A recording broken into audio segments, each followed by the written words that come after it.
Keep Rain Man Digital on the air through 2020 by pledging to our Patreon page.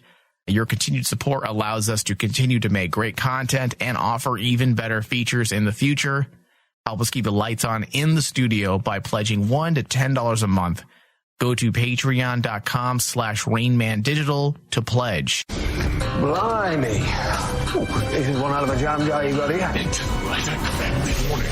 The House of Mystery contains demons, angels, elementals, magicians, wizards, apparitions, adult language, and discussions. If you're easily offended, do not enter the House of Mystery. All right, then. On with the show. All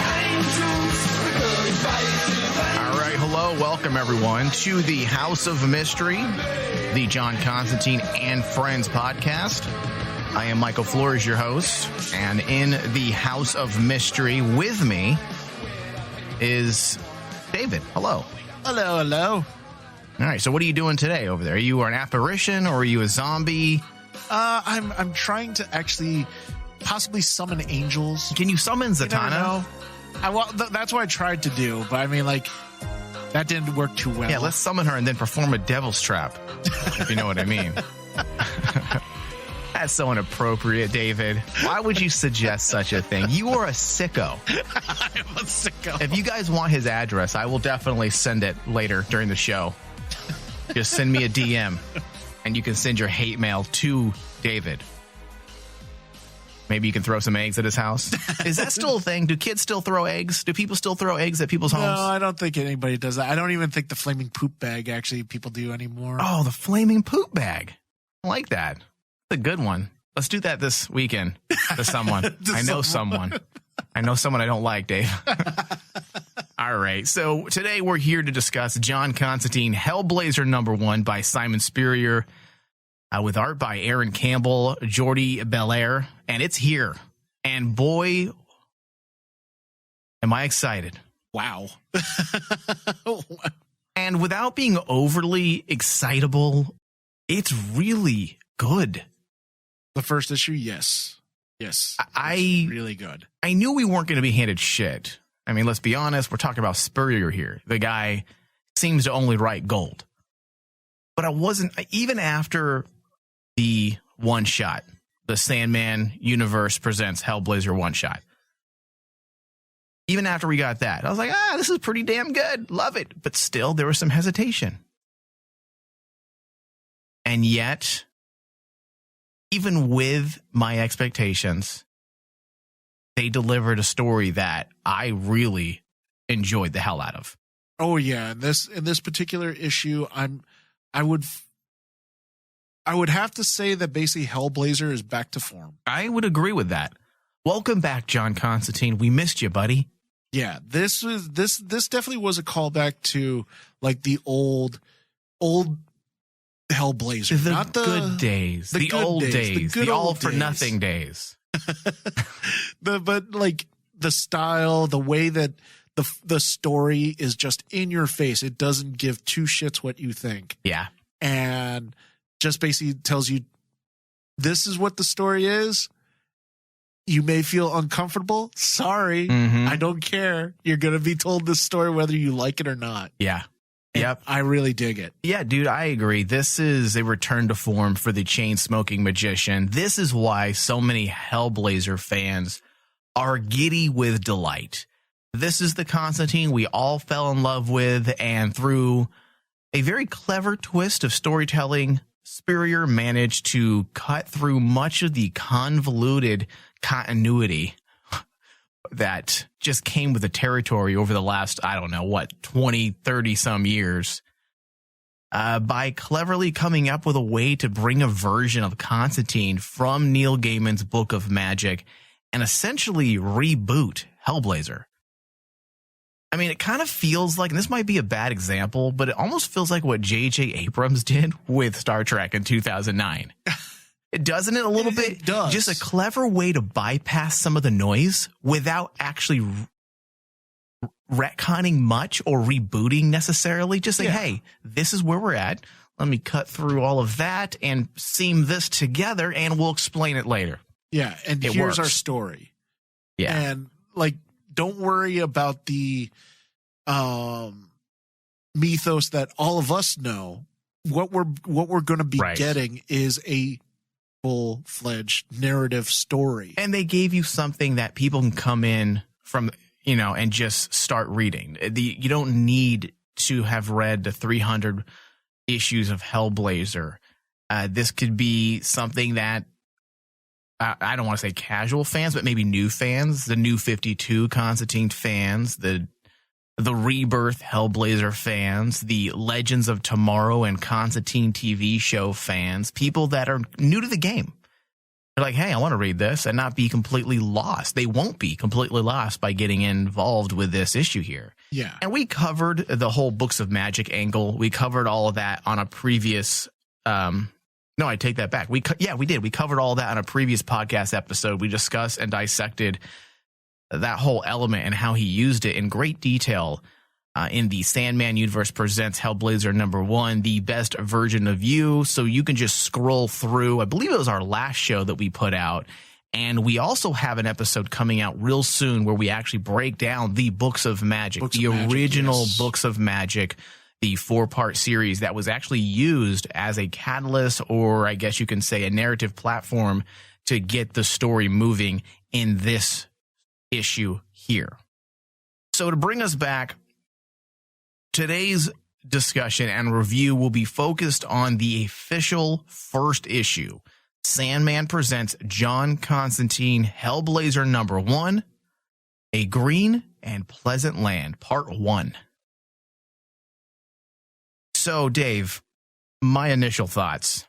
I'm very happy with our first official issue. Spurrier did a great job moving the reader right into the story.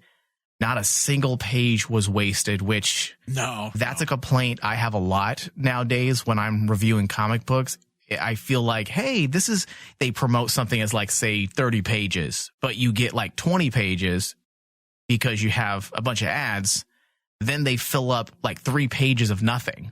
Yeah, and you just get splash pages and some. Yeah, whereas with this issue, Spurrier made sure every single aspect of that page and or panel was fully utilized. If not with John talking or our characters talking, then he allowed Campbell to go in there and basically do what an artist should do and tell a story right along with those words. The horror noir vibes were back, and we were introduced to this via the classic procedural narrative template. All is right in the world, David. Indeed it is. Never mind the starving children in Africa and the, the blood diamonds and the homeless epidemic of 2019 in California. Hellblazer's back. And it feels good. Yeah. I mean, that's ultimately for me. Dave, give me your thoughts. I'm very anxious. My thoughts for this issue initially was I was really excited for it. I already knew Spurrier was going to give us something solid, and he was the right man for the job when it comes to rebooting or restarting Hellblazer. The dude's awesome, man. He has his chops. He might be one of my favorite comic book writers right now. Oh yeah, absolutely. I think because of this, he's probably going to be one of the hot names. Well, and Dr. Aphra too, which is one of our favorite things. He's writing that the Sandman universe stuff. I mean, dude, he's the big swinging dick right now. Yeah, when it comes to the writing staff and like who's hot right now. Yeah, Spurrier's right up there. Yeah, and I was really excited for this because I don't want to sound like I wasn't happy with the past couple of years of John Constantine. We had good moments with him in the New 52. We really did. It wasn't all bad. There's some ups and downs. But there was just something missing about it, especially with the type of stories that Hellblazer dealt with. Right. And I enjoy those stories where it just leaves you uncomfortable, and they do things like, hey, you know what? Let's do a story about an overdose junkie. Yeah. Let's make it really uncomfortable. And also, I think that initially with this one, I was actually really happy with the return to form when it comes to kind of making magic look ugly. Yes. Skeevy. Skeevy. Like, even down to the use of angels and God. All of that is skeevy. It's all horrific. It's all, disfiguring. Right. And I always cracked up when I read the current run of, like in the New 52 of John Constantine. Angels are pretty and nice and everything is sweet and wonderful. And it's like, no, in Hellblazer, anything dealing with magic is twisted. Yeah. There's a price to pay. And just because something looks great doesn't necessarily mean it's great. Right. It's not all rainbows and puppy dogs. Yeah. And like one of my favorite panels was just that horrific scene in the beginning with the angel skinning a human man. Yeah, the skinning of the human man by angels, not demons, angels. Right. And I'm like, okay, all right, Spurrier gets it. This is what Hellblazer is. Yeah. Hellblazer shows the ugliness of magic. Or at least the distorted, manipulative way it can be used. Yes. Which I think is what's happening. At least I think that's what they were alluding to in this issue. Again, we're barely scraping the surface of this story that's unfolding. But all of what you said, I agree with. And I mean, it's very intriguing. It piqued my interest. It definitely made me turn pages very slowly. Typically, you're like moving through pages fast. That's what they usually say when you're really excited about reading something. But no, with something like this, you got to take it all in. You got to take it all in. I was going back and rereading pages because there's just so much. There's so much. And that's obviously thanks to Spurrier's know-how of writing comic books. I mean, there's just so much going on in every single panel. And Campbell is just a great... I mean, whoever put them together, I'm not sure how that all went down. But you got to have... And I always like to compare these types of things to, television writer or film writer and cinematographer. You got to have the right cinematographer in order to translate your words to screen in order to really reflect what you're trying to say. Yeah. And the same thing can be said with relationship between comic book writer and artist. I'm glad you brought up Campbell because Campbell's work in this one. This guy, he's a legend, dude. I mean, his work is just fucking great. Is just fantastic. And like his work along with Spurrier's work just mesh so perfectly for the need of this story. Absolutely. I mean, like the first panel you get is like this murky red mess, right? We don't know what it is, but then we start realizing what it is. And it fits so perfectly in that grotesque horror vibe as you see the one magician that we're introduced to in this one using the severed hand to stir the pot. Yeah. And look into sort through the intestines. I believe that's what it was. Yeah. And I'm like, oh, this is wonderful. Yeah. This is what Hellblazer was. You're a sicko, Dave. I am a sicko. Listen, if it's not grotesque, it doesn't belong. It doesn't belong in Hellblazer. Yeah, no, you're not wrong. You're not wrong. All right, so let's move a little deeper into this more officially. Let's get into this, break it down. The introduction of John Constantine in this issue, classic scene. He's in a bar telling a very off-color joke, which made me laugh, by the way. It must say something about my sense of humor. I'm like, that's fucking good. About the joke about the disabled, like alluding to the fact that the gentleman was interested in seeing disabled porn. Disabled people. I mean, that's a good joke.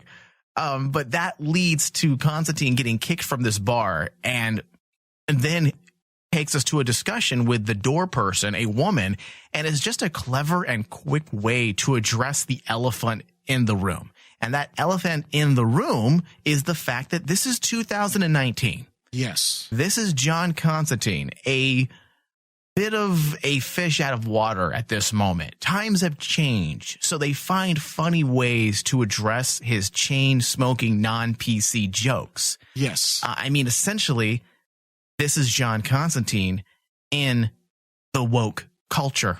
Yeah. You're going to have to tackle the obvious. To steal a phrase from Marvel, John Constantine is essentially the man out of time. Yeah, and quite literally. Because like, I love the fact that the way that Spurrier used the dialogue between him and the bouncer. Yeah. And the bouncer makes the comment about smoking cigs. Yeah. And talking about, like, wow, that's so retro. Yeah, it's so retro.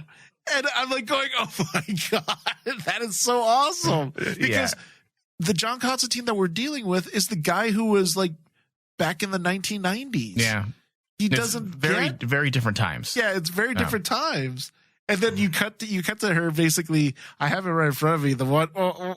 Calm down, Dave. You're getting to that very excited state you get where you almost, start coming in the middle of a broadcast. In a broadcast, but like I got a little bucket for you underneath your chair today, just in case you gotta empty yourself out a little bit. Okay.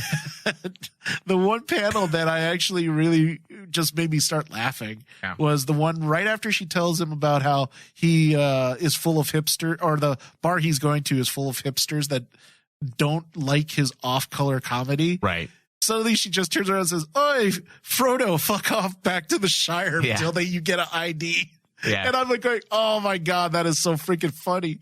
Well, it was a good way to get the two of them to talk, showing that, hey, listen, I mean, she essentially says you got to pick your audience, saying, hey, there's nothing wrong with your comedy, but you just can't walk into any place and start, popping off at the mouth as if these people aren't going to get offended. And I like that because that's actually saying something about a lot of people socially, specifically on social media. This is something that I say a lot on many of our other shows when we get into these types of things, when we get into social, political things. Like, for example, Roseanne Barr. Let's just use her as an example.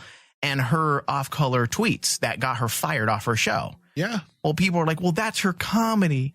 That's her comedy. Why are people upset at her? I don't understand. This is what she is. This is who she is. I'm like, yes, but you're expecting people who have no idea who Roseanne Barr is or was or what type of comic she really is to just shrug off her comments. Now, if she were saying these types of things in a comedy bar and she was performing to her audience, no harm, no foul. No one's going to complain. No one's going to say anything. But she's tweeting things and expecting that people who don't really know her on the internet, this is a public platform. Everyone, millions of people are on this. You're expecting people to understand your breed of comedy. Not going to work. It's not going to work. You have to know your audience. Otherwise, you're just cruising for a bruising. You gotta be smart about what you say. So I like what they were trying to do with this. Constantine has not always, but more often than not, the Hellblazer titles have been used to explore progressive thought and to say something politically about society. And I like how they worked this out. Like I said, you had to tackle the elephant in the room. And this is the John Constantine equation. Someone who doesn't fit into the PC little box that a lot of people, want to put people today. Put people in. And they did all of this without getting on a soapbox, without drawing a line in the sand. Spurrier essentially said, this is Constantine. This is him. Yes. Not trying to justify for him, not trying to change him, which is what a lot of comic book writers do with many of our old school characters. Now, there's the obvious. We have just blatantly racist characters that were put together in the 60s. Originally, they weren't considered racist. They were considered progressive. And obviously, you have to change those types of elements, like many of the Black Panther stuff that you had to change in order to fit with the times. When it comes to characters like Constantine, you don't always need to change the characterization of an individual. You just have to say, hey, this is the person, and explain it like they did in this issue. Oh, yeah. The dialogue, as I said, the dialogue exchange between Constantine and the door woman said more than we needed. Oh, yeah. It said just enough for us to understand who this person is and that this is our Constantine, and we're not going to really change it. You got to know your audience. And if you're reading Hellblazer, guess what? You're the audience. Yes. And I think the beauty of this dialogue too was Spurrier was able to, within 2 pages, introduce a brand new character that arguably could be kind of like Constantine's right-hand person. Well, they definitely set it up. The way she... Nat? Nat. The way she asked the... what was his name? The guy that wanted to kill Constantine already. He's been back for a day, and there was already someone trying to gun... That was somebody gunning for him. Yeah, it was She Barry. said, now tell me about this exorcism thing after John had left the scene. So obviously they're laying those breadcrumbs that she will be back. And I hope so, because I dig her. I dig her too. She definitely fits into the grimy world of Constantine. And the thing is, at this point, you have to reestablish Constantine's network, because he doesn't have the network that he has back in the old Hellblazer comics. Right. Because if you've read the issue that The one shot. that we were talking about, Constantine is a man out of time.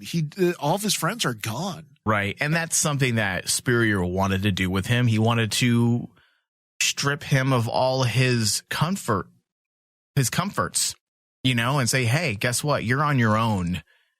And I don't know how long that's going to last, but needless to say, they did actually address that as well. They used the character Nat to also address that situation as well. Constantine's potential loneliness, the fact that he has been essentially missing for 15 years and he knows no one. No one. Everyone he has known or worked with has moved on or potentially died, which makes for a very interesting story, because you're going to see Constantine perhaps even get desperate at times and maybe befriend people that he may not normally for whatever reason, because he needs assistance. Or you're going to see him getting himself into even more dire situations, even more than before, because he has no help or so-called friends. It's definitely an interesting setup. It's an interesting setup. And I'm looking forward to seeing what they do. And also, giving Spurrier the opportunity to introduce a new slew of Hellblazer characters rather than... I think that's one of the flaws of an ongoing series. Don't get me wrong. I love our returning characters, or I should say our reoccurring guest spots.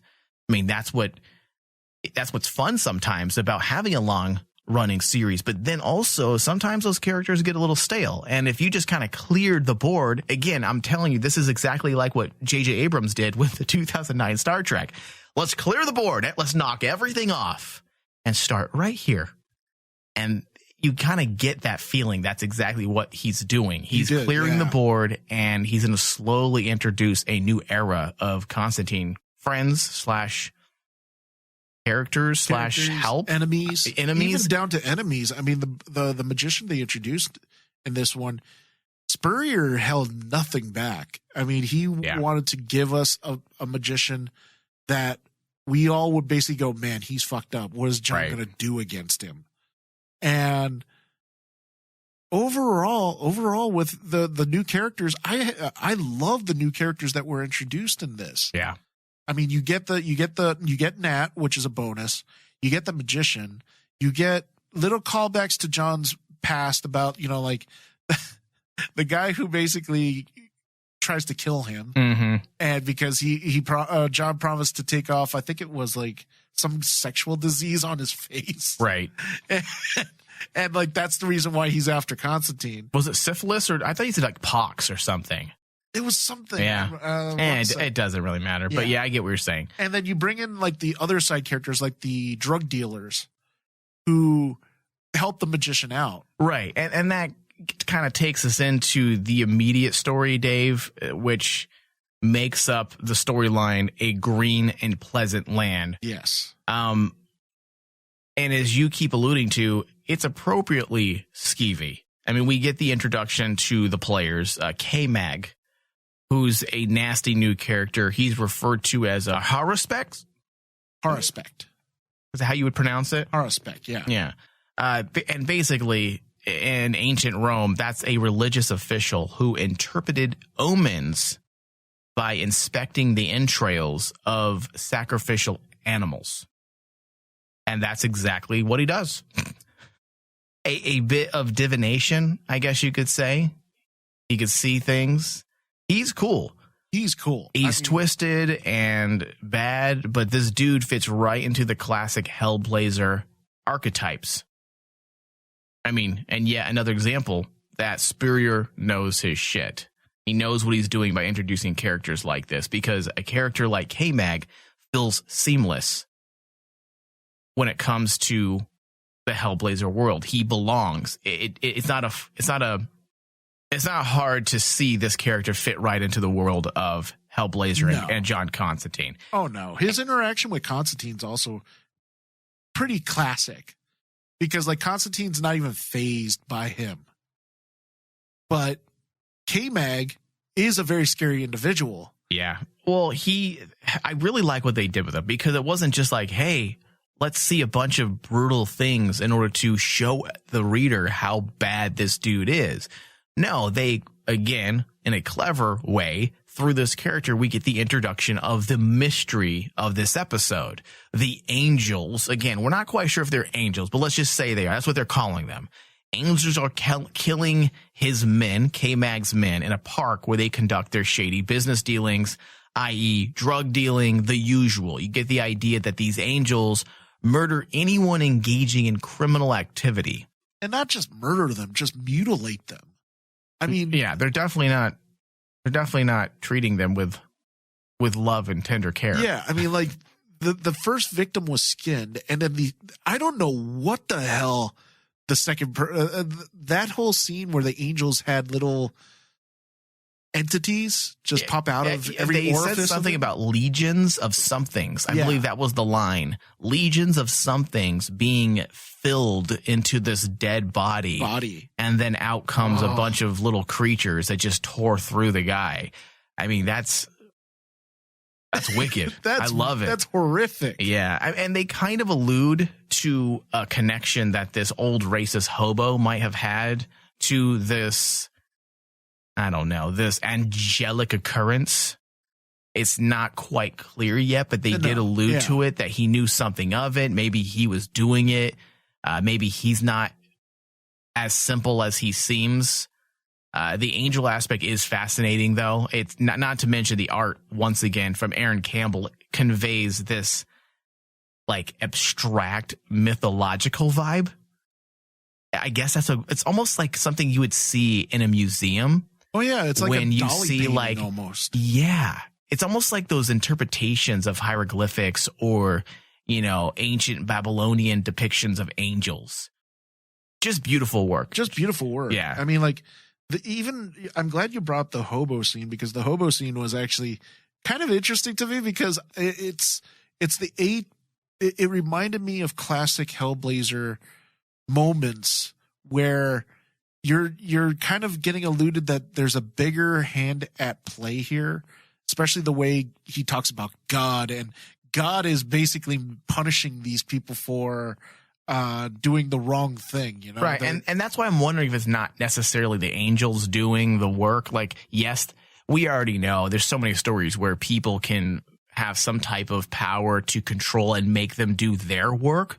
So I'm wondering if the hobo is actually calling the shots here. Maybe he has some spell. Yeah. Yeah. And that's just atypical type of Hellblazer back in the day type of story. Yeah, character. I dig it. You expect that type of character to suddenly turn around and say, oh, he's the magician at play. And that's why I love it when Constantine just comes out and tells him, you don't know anything about this, do you?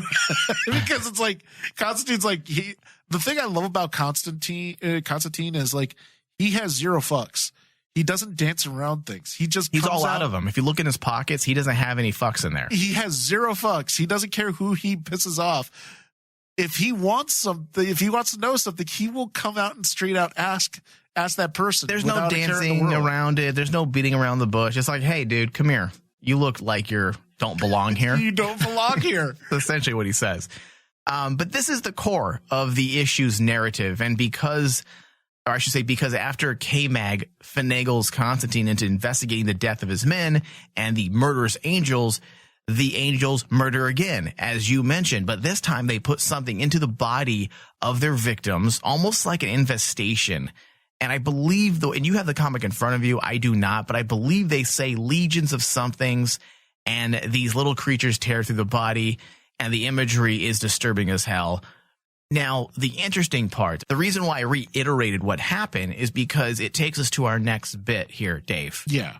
K-Mag alludes to this being something new, and it's different than the previous murders. The angels usually skinned their victim and then dissolved their bodies or disintegrated their bodies to nothing. Whereas this time, they didn't skin the body and they put things into the human. And K-Mag assumes that this might be because Constantine is present. So we then think as the reader that Constantine did something, like he was this unknown variable that caused them to act differently, which I'm sure we'll find this out. If this is the case, we'll find this out in a later issue. But regardless, it's just an excellent way to create mystery and intrigue for the subsequent issue coming out. Oh, yeah. It feels honestly like an episode of television, and that's something that I feel like is a missing art. There was a time, I want to say, of course, it was the Vertigo for the most part, where a lot of the issues that you read, doesn't matter what the title is or was, it feels like you're watching an episode of television. That's how well written it is. That's how immersive the reading feels or makes you feel. That's how immersive the reading is. It really pulls you in. And that's how I felt when I was reading this issue. It felt like I was watching an episode of television. Oh, yeah, easily. I mean, like, just using the example of what you brought up, I actually do have the comic in front of me. It's like the scene where the angels deposit what they say is the angels deposit a legion of something into the flesh of the junkie. They look like fleas, and they basically point out the fact that they look like fleas, right? And well, it's something biblical. We'll see what it is. Something biblical, yeah. But like that whole page right there, it looks like a shot list. If you look at it, like, like an absolute. I forgot the term for it. I want to say a shot list, but I know that's not it. But like a storyboard? Storyboard. Yeah. But if you look at it, it is a storyboard for a television shot. Yeah. You know, you have the scene, you have the angel standing over someone. Then you cut down to the reaction of John and the mute. I forgot the mute's name. It doesn't matter, but yeah. But the mute character. And then you cut back to the angels, a high overshot. It looks cinematic. Do you think they're setting up this mute to be a new sidekick of Constantine? There's going to be a couple sidekicks because that's what Constantine usually has. Because he has his network of helpers. Yeah, it looks like this guy might end up being like the new sidekick. Chaz. It'd be interesting. He's the new Chaz. It'd be interesting because I don't know if you noticed this, but he called him he has like a little like notebook that hangs from his neck. Yeah. And he had a prick on it when Constantine said something was making fun of him about being a mute. Yeah, and then basically he had prick on it. I love that. Yeah, it's good. I could see them having fun with that. Like having I could totally see Constantine having a sidekick that's a mute. Yeah. And it would work. It would work, and it would. I don't want to say like replace because the character of Chaz was so important to Constantine. Yeah, but you know, new times, Dave. New times. But this character could easily become like what Chaz was there for Constantine, which was the sidekick. He was the taxi driver. But in this essence, I think the mute could be his helper that can't say anything. Who knows? We're still really early on, but we'll see. So all of this, Dave, is the setup for the immediate story arc, but there's also some allusions to the reboot issue, Hellblazer #1, The Best Version of You, which is fair to say is the myth arc, the overarching story. But they address the mystery, behind old soulless Constantine making a deal with our dying Constantine and sending him, as he said, where he's needed. Yes. In order to save his life, which we know is all types of bullshit. But besides the point, besides that, that's the fact that they did touch on that at the end of the issue. We know that whatever's going on, shit's a brewing. I mean, we see, I believe it was soulless old man Constantine talking to the prime minister in a rather compromising scenario. The prime minister's naked and engaged in some kind kind of sexual deviance Yeah. in the company of other masked individuals. I don't believe we're supposed to fully grasp what we're seeing as of yet, but I'm willing to bet this is the bigger story, or at least connected to. If Soulless Constantine is connected to this prime minister and the deviance that's going on, then yes, I think it's safe to say that is the bigger story, right? Oh, no, absolutely. I mean, it goes in line in what you were saying, how everything felt like a TV show. This final part kind of was like alluding to the bigger story. The bigger story. Yeah, the bigger story, what you would get in a television episode. And especially a procedural type of show where they hit on the main myth arc right before you go to credits. Yeah. I loved it. It was very cinematic. And it looks like, Dave, correct me if I'm wrong, they might be going down the social commentary route again, which is just fine with me as long as it's executed in an intelligent fashion. And I honestly feel that Spurrier, if Spurrier's doing it, he can do it intelligently. Yeah, as long as it's an intelligent foray into socio issues and it's not soapboxing, I can dig it. And Spurrier's not one to grab for low-hanging fruit, so I'm not worried. But Hellblazer, because Hellblazer has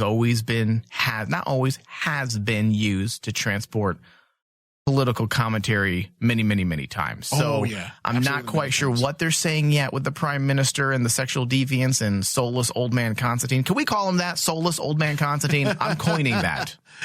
I think you could. You could probably. That'd be the easiest way to designate him. Yeah, soulless old man Constantine. The interesting thing to me was like, so does this mean that old man Constantine's the villain of the story? It'd be interesting. Imagine Constantine, which we already know he's his own worst enemy. So if they actually were to take that figurative or metaphorical thought, or I should say poetic thought, and literally turn it into something, I mean, it would make sense on so many levels. If Constantine's own worst enemy is himself. I mean, this isn't the first time Constantine has been, I believe, didn't he have like it's been years since I've read all these stories. Wasn't there like a bad version of Constantine for a while running around? I think. Yeah. I mean, it's been so long since I've read the entire dude, it's been around for 30 years. I mean, and there's so much. It's kind of like you'd expect something like that out of Constantine, just to have an evil version of himself. But the funnier part is the evil version of himself is actually cleaner than the normal version of himself. Yeah. And the one thing I wanted to ask you about this, especially since like it's a return to form for Hellblazer, right? Are you happy with them going this whole really dark and grotesque route for Hellblazer? As a person that just came from, watching Constantine from the New 52, and suddenly we have K-Mac have a wall full of dead animals with their guts hanging out. Yeah, I mean that's the book, man. That's Constantine. Yeah, and I'm like going. The only thing I'm like going is, man, I wish I could actually get younger viewers into like. What do you mean younger viewers? Like you mean under 18? Yeah, like I really. I David, want to be able to you like that give guy, this to all people. Are you like that guy at Circle K that sells, vape pens to underage kids? Yeah. I can't say no. I mean, you are, after all, the guy that was selling porn to high school kids. Well, now mind you, I don't want people, again, sending you hate mail. You were also in high school. You were the same age. Exactly. I was the same age. And I want to influence everybody. You were just on the grind. You were just pimping things out. I was just pimping things out. So you have an excuse then. But come on, Dave. You don't. Like, you probably would let kids buy this, wouldn't you? Yes. I would. Jesus. You're the guy that I used to go to in the comic book shops when I was a kid. Like, okay. I was the popular guy. So-and-so is working today. That means I can buy my Vampirella. I think. And I was 12 too, by the way. This guy always let me get it with a big old smirk on his face. He's like, you want to see those titties, don't you? I'm like, yes, sir. Yes, sir, please. Yes, sir, please. Vampirella for days, please, sir. Yeah. I know I get what you're saying, Dave, but they'll have their time. And listen, kids will do what they do. And if they find a copy of this or they buy it on Comixology with their parents' account, so be it. But I mean, listen, they had their fun. They had the DC Rebirth and the New 52. Let us have our time. Let us have our time. This is Daddy's time, okay? This is Daddy's time. Go to bed. Go to bed. Go to sleep, son. And for God's sakes, knock on the door. Knock next time. Knock next time. Never come in when I'm reading Constantine. Especially if Zatanna is guest starring, please. Yeah, so, all right, so let's talk variant covers, Dave. Now, cover A was sold out everywhere. Yes. It's hard to get. It's difficult to even get this issue. Aren't the variants usually the ones that are sold out first? Yeah. So I'm wondering why. Okay, so I went, first off, I'm a loser because I was tweeting on our account. Go purchase, pre-order, talk to your comic book shops to make sure you get your copy. And then I'm the idiot that didn't do it. Because I just figured, I'm like, all right, I'm going to go to the gym. And then after I go to the gym, I'm going to head out to the comic book store and pick me up a copy or two. And when I got there, the guy looked at me and he said he saw me just looking over and over. I was going back and forth in the show. He's like, hey, man, what are you looking for? I'm like, looking for Hellblazer, bro. He's like, oh, dude, that was gone the moment I opened my doors. I'm like, really? Yep. And he just was laughing. Oh, yeah, man, I don't think any of us expected this. I mean, he said I ordered a stack this high. That was about a foot high, he said. And I did not. I knew we would sell a lot of them. That's why I ordered that many. He's all, but I didn't expect them to be gone. And he said also, he's all the special Books of Magic number 14. Yes, that is sold out. That was sold out too. So then I went to another comic shop. Didn't find any copies. None. Finally, at the third one, I found one variant cover, which was amazingly beautiful. No, I take that back. I found two variant covers. I found the blank cover and the I believe cover B is what they're calling it. But no cover A, which I'm eventually going to find a way to get it because I need to have it at least for this first issue. And I've already told myself that at least for the first 6 or 7 issues, I'm going to buy multiple copies. I'm going to buy the main issue, cover A, and then I'm going to buy the whatever variants accompany that issue. And I'm only going to do it for 6 or 7 issues because then I'll just start buying the regular ones only. Yeah. But Dave, do you know the mystery of the blank variant covers? Like, apparently it's a thing. I've never really purchased one. I've seen them before, but I saw Aaron Campbell. He tweeted out 3 copies of the Hellblazer issue when he received them. And I want to say that was about a week and a half before they were released. And I saw that there was a blank cover. I'm like, well, that's cool. And there really isn't anything special about the blank cover other than the fact that it's a blank cover. It's a bit of a novelty thing. Yeah. And it's relatively new. And when I say new, I think it became a thing recently within the last 15 years or so. Does that sound even right? Shorter. I mean, I think in the last 10 years because the blank covers or what people call sketch covers. Okay. Is that what they call them? Yeah. The whole point of those is you can take that to an artist. And the artist can sketch you out your own cover for that issue. Interesting. And now that makes it even cooler. There have been so many. I have a couple that have been made for other series and stuff that it's so popular just to get another artist's rendition of, hey, here, take this issue, give me your own take on like Constantine. And they will sketch it out for you. Okay, so some artists will actually give you full-blown cover art. Okay, so say Aaron Campbell is doing signing and hanging out at a convention. Yeah. And they do commissions for people while they're there. Yep. You take that cover, he'll do something. And he'll do something. Because that's what a lot of artists do now. David, if I give you my blank cover, will you go do that for me? Because I'm a little too bashful. Yeah. I'm a little too bashful. You're a little too bashful. You're like, can you just draw me this? I just feel like Jim Carrey in Ace Ventura. Remember when he goes up to Dan Marino? Like, Sign, please. I don't shame anyone for doing it because I want to do it, but there's something in me. I just can't do it. I can't go up to a guy like, hey, buddy, can you autograph this for me, please, and sign it? Well, it's so funny because it's easier now because you could go around like Comic-Cons, like any comic conventions, artist alley, or even like little shows, or artists nowadays will say, hey, I'm going to be at this comic shop. Come and visit me. Mm-hmm. You can literally just basically, they'll take like waiting lists for like covers, and then they'll do the cover art and they'll send it to you. I know that my brother's done that. I believe a couple of them a couple times, and he's gotten a Star Wars done for me a long time ago like that. And a couple artists that I know have done the same thing where I give them a sketch cover and all of a sudden suddenly they come back and say, here's your fully colored cover for this issue. Oh, okay. And it's freaking cool. But it is like something that just relatively happened within the last 10 years. Can you do it for me, please, David? I don't want to talk to them. I'm scared. I'm scared. So stupid. So you have the issue in front of you. Yeah. I don't want to keep touching mine, so just you touch yours for me. Who did the work on the cover A? It should Cover say it. Yeah. A. I want to definitely get their name out there. And then also let me know the name of the individual that did the variant as well. Let's see. Back it should. Yeah, they do their credits on the back.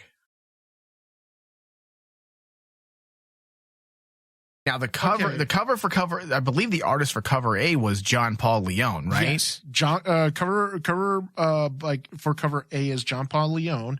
The variant cover was done by Charlie Adlard. How do you spell that? Because I totally dig. I think I might like the variant cover better. Yeah, I really like Adlard's. Spell that name out for me. Charlie what? Charlie Adlard. Adlard is Adlard. ARD? Yeah, ARD. Let's see what he's worked on. Looks like he's worked on some Walking Dead. That's where I recognize his art, especially like in this particular one, because it has very similar. Some Green Lantern, allegedly. Also some Hellblazer, it looks like. Interesting. So the guy's done a lot of work. Oh, yeah. Yeah, I dig it. I'm glad if I can only get one, I am happy with getting cover B, the variant. The variant. Yeah, I'm not going to complain. Although I'm going to, if I can't find a copy out there, I'm going to steal one from someone. You know anyone that has one that I can break into their home? Preferably they don't have a security system. That doesn't have a security system? But hey, if they have a security system, I will do an Ethan Hunt and propel myself in there through the roof. And the beautiful thing about like, especially like the sketch cover art, you can tell them to do whatever you want. Dave, I think I'm going to do that. We're going to have to check Aaron Campbell's schedule and see where he's at. See what he's doing. You could. I mean, a lot of artists actually have that on their website is kind of like, oh, you could contact me about this. Some of them follow, if you follow them on Instagram and all the social media ones and you contact them through that, they can do commissions through that. Yeah. All right. Well, Dave, let's get into our final thoughts. Final thoughts. You want to start on Hellblazer? Number one, I'm really happy how this turned out. I was really scared. I was really scared and hesitant because I'm going, okay, we're just like John.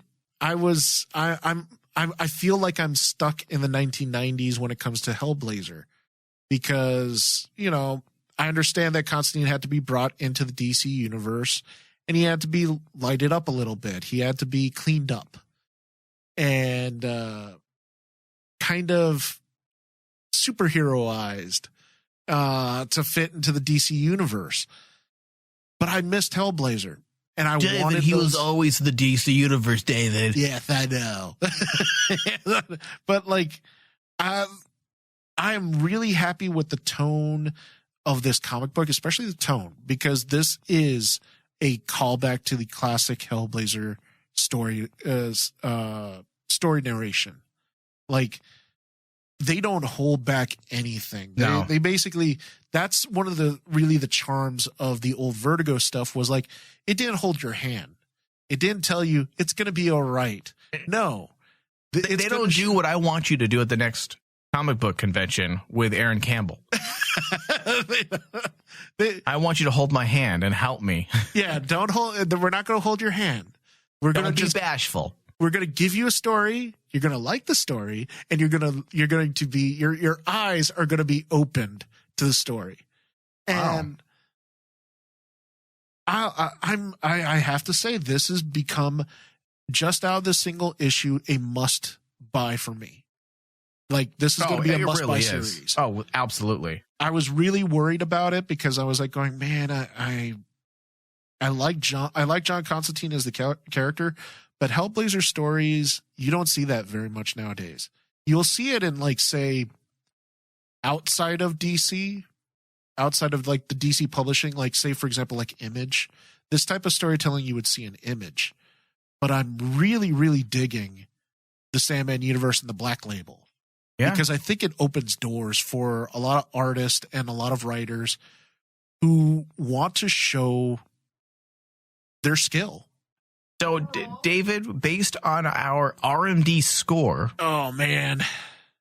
Really tough for me not to, but I'm going to be good. From 1% to 100%. What's your percentage? Now, just as a reminder, there might be some new listeners out there, our RMD score system breakdown, I should say, goes as follows. 1 through 40% equals get fisted, thumbs down. Which this is not. What is this garbage? 41 to 70% is it's a movie or it's a comic or it's pretty good. It's shrug worthy. It's not bad. It's not super groundbreaking. Thumbs sideways. 71 to 90% is hell yeah, thumbs up. 91 to 100% equals kick ass, devil horns. Near universal acclaim. All right. So, that being said, Dave, give us your percentage. I am going to give this a 91%. 91. Because it is right there at kick-ass level. Just right there. It's not 100% worthy. You Aaron Campbell, if he's listening right now, Spurrier, like, what an asshole. What an asshole. He's like, it's not 100% worthy. Fuck this guy. It's not, like jizz level, earth-shattering orgasm level. Wow. But I have a bucket underneath your seat. So. Yes, you have that bucket. Yeah. And luckily, I was just brought to the edge. Just brought to the edge of that. Mm-hmm. So that's why I would give this a 91%. It's a definite must read. It's a great start. Mm-hmm. It makes you want to know more what's going on. Absolutely, yeah. And you introduce a brand new cast of characters for John to play in the sandbox with. Yeah. And honestly, the two new characters that I really dig is Nat and the Mute. If they're going to be new characters, we shall see. That's partially why I bring the score down, because I'm like going, I don't know if they're going to continue with these characters. They may be one-offs, which would kind of be disappointing to me. Right. If you don't bring these characters back. Okay. All right, Dave. Fair. Okay, so I will follow you up here with my final thoughts. Spurrier is the man to do this job. When I started reading Sandman Universe and when they had started that whole thing, Neil Gaiman's curated titles of sorts, I wasn't quite sure what they were going to do with it. Ended up being a pretty cool, unique little world reminiscent of the Vertigo days, right? Yeah. And, it only makes sense that they bring Hellblazer back into this world as well. And the fact that it's part of this whole evolving Sandman universe, there's just so much potential. And this first issue barely taps into that. And that's a good thing. That's a good thing. You don't want to be just thrown in and just all these things thrown at us. I feel like the first issue works really, really well with getting things started. They introduce the baddies, they introduce the scenarios, they introduce the dilemma, and they allude to the bigger story. I mean, what more can you want? The introduction of new characters, the characterization of John Constantine is intact, which is, I watch that like a hawk whenever anyone writes Constantine. Like, did you write him the correct way? Or just how you think a British man talks? So everything was spot on. I'm going to give this a 95%. And I'm going to tell you the only reason why it doesn't get 100. The only reason is because if you didn't pick up Sandman Universe Presents Hellblazer #1, the one shot, if you didn't, you wouldn't really understand what was going on and why Constantine is back where he is. Yes. And maybe eventually they'll explain that in later issues. But if you're just coming in and you miss that one shot, let's say in 4 years, and you're like, I'm going to start reading Hellblazer, you would be a little bit lost. That's the only negative. And I don't even think it's a negative. I don't either, because like the thing that you would be questioning is if you were a hardcore fan of Hellblazer. Well, I just don't understand why they didn't make the one shot #1 and make this #2. I don't either. I honestly don't. I think that this. Don't you think that would have been issue #2? Don't you think that would have been a better?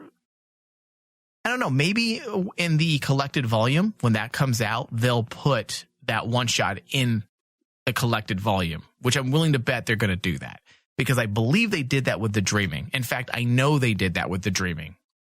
They did. They put the one shot in there as well. So, yeah, 95%. I can't complain. Just an amazing accomplishment. Beautiful work. When people say comic books are low art, fuck them. You want to smack them with this? I want to give them something like this, because this is, I don't consider this low art. When you see the work of Campbell, that's amazing. It's sheer artistry. Truly is. And I'm not blowing this because I love Constantine. The art is amazing. So my hat's off, and I'm looking forward to the next issue, which, by the way, goes on sale December 18th. So mark your calendars and pre-order for real.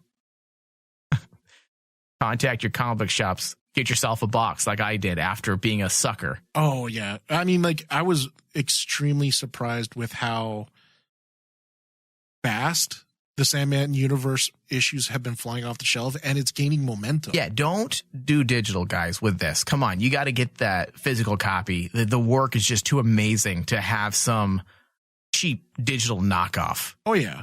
I mean, like, this is honestly a collector thing. And if you pirate it, I'm just going to take this pencil I have and jam it into your eye. I'm going to take you to the park where the angels kill people and let the angels just do their thing.